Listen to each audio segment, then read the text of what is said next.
as it stands right now, this is day 4. There's going to be a little bit of a hiatus immediately afterwards so that all these teams can kind of readjust, check out the VODs, as you should do, is just in case you miss it, and to get themselves ready for the rest of it, right? So this is what the schedule is going to be looking like, starting off with 2-game versus Red Rooster, the LatAm battle. I like the way you put it right there. That's going to be a crazy first match.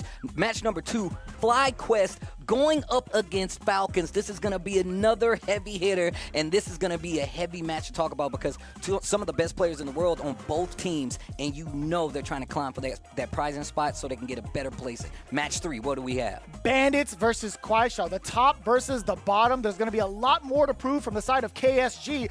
Bandits, let's see if they can keep their mental, let's see if they can keep their composure and continue on gathering some of these high-end points going into the rest of it. We got 6 games in total for you today.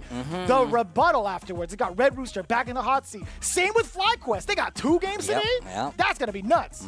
And then, of course, we got Shopify Rebellion versus 2-game as match 5. And then we got a little extra for you guys who stuck around with us, whether you're live or watching at home. Match 6. Talk to me, Vicious. There's going to be so much action between Kwaisho Gaming versus the Falcons. Again, we're going to get the Asia regions represented well for that matchup. And in case this is your first time checking us out, first and foremost, welcome to Street Fighter League US. This is what the format looks like. The first 2 rounds, both going to be best of 3 worth 10 points each. However, when it comes to round 3, this is where you send up the top dog, the big gun, the best one that you think could manage in this kind of environment with best of 3 worth 20 points. Now, if you guys have done the math at home, there is a possibility for a tie. That's where the extra round kicks off. Best of 3, no longer a first to 1 in comparison to the previous seasons. That's also going to be an extra 10 points. And just the bottom, that's going to be an example of how the scores could potentially look like for that tiebreaker scenario.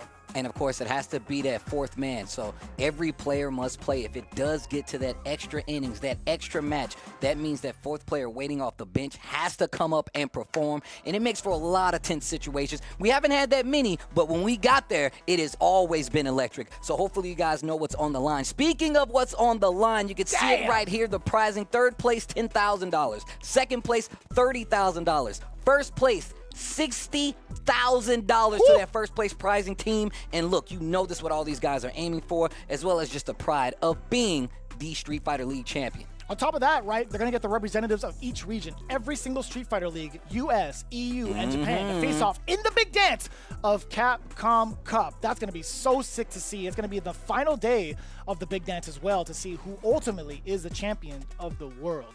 Well, and now you see our first game today, 1 of 6. Remember, we got an extra match for you guys today, but it starts with 2-game versus Red Rooster. And look, it's good because they're the first match. That means you guys are awake. Let's take a look at the lineup on the side of Red Rooster. Mono, once again, putting down the clipboard, taking off the tie, jumping into the fray. He's going to be going first. Then, of course, we got the business, who is the business, Chris Wong with the Luke, who's been playing very steady. And then we got Crossover holding it down for that captain's lead spot, or just the anchor, if you will. And if things get a little greasy,